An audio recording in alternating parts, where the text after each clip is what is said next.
जय हिंद एवरीवन। आज हमारे पास एक क्वेश्चंस है जो कि हम एक पिछली वीडियो में एक हम क्वेश्चन सॉल्व करे थे जो हम लाइट का था। ये भी क्वेश्चन हमारे पास इम्पॉर्टेंट है और बच्चों को इसमें डाउट भी रहता है और गलत भी करते हैं, तो इसको आज हम देखेंगे। जैसे हमारे पास दिया है क्वेश्चन नंबर ये 6 का पहला पार्ट हमारे पास है। उसमें दिया कि the linear magnification produce by a spherical mirror +3 analysis the value and state type of the mirror बताना है आपको, पोजीशन ऑफ द ऑब्जेक्ट बताना है, with respect to the pole of the mirror draw the ray diagram to show the formation of image in this case. तो इस case में हमारे पास रे डायग्राम आपको फाइंड करना है। तो इसको सॉल्व करते हैं भाई, देखते हैं भाई कि किस प्रकार से हमारे पास इसका सॉल्यूशन होगा। तो सबसे पहली बात तो हमें मैग्नीफिकेशन के बारे में जानना है। मैग्नीफिकेशन मतलब उसने दिया कि m हमारे पास जो है वो +3 है। देखिए मैग्नीफिकेशन हमारे पास होता है height of object upon height of image. तो अगर हम मैग्नीफिकेशन की बात करें मिरर की वो भी, तो m इक्वल टू होता है height of image upon height of object equal to -v upon u। और जो मैग्नीफिकेशन, एक चीज़ याद रखना कि जब भी मैग्नीफिकेशन अगर हमारे पास पॉजिटिव आ रहा है इसका मतलब वो वर्चुअल और इरेक्ट इमेज बनाएगा, वर्चुअल इरेक्ट इमेज बनाएगा। और यदि मैग्नीफिकेशन मेरा नेगेटिव आ रहा है इसका मतलब वो रियल एंड इन्वर्टेड इमेज बनाएगा। इतनी बात आपको समझ में आई।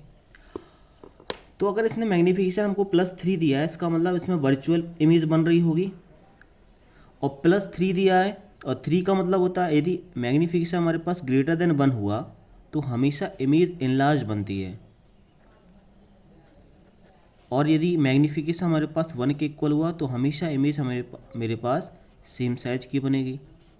और यदि मैग्नीफिकेशन <1 हुआ तो हमेशा इमेज हमारी डिमिनिश्ड बनेगी। इनलार्ज बोलते हैं अपन या मैग्नीफाइड बोलते हैं। आई थिंक इतनी बात आपको क्लियर होगी, बस यहाँ से हम सॉल्व कर लेंगे।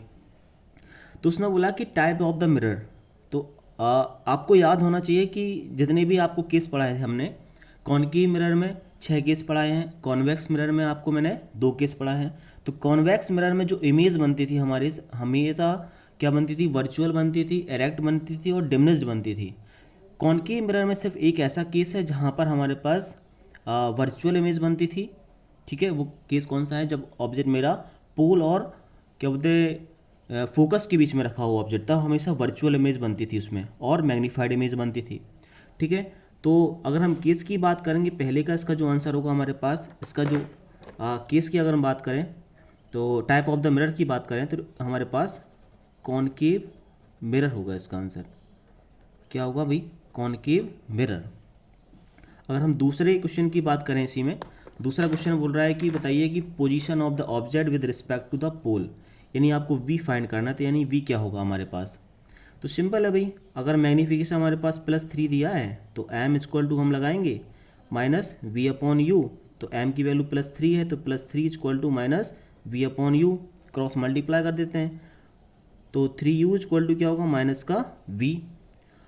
अब हमको पोजीशन निकालना है, तो सबसे पहला काम हमारे पास इसमें v हमारे पास क्या होगा 3u के इक्वल होगा। अब u हमको गिवन ही नहीं है इस क्वेश्चन में, तो इसका मतलब सिंपल है कि हमारे पास जो v की वैल्यू आने वाली है वो कितना आएगा भाई, हमारे पास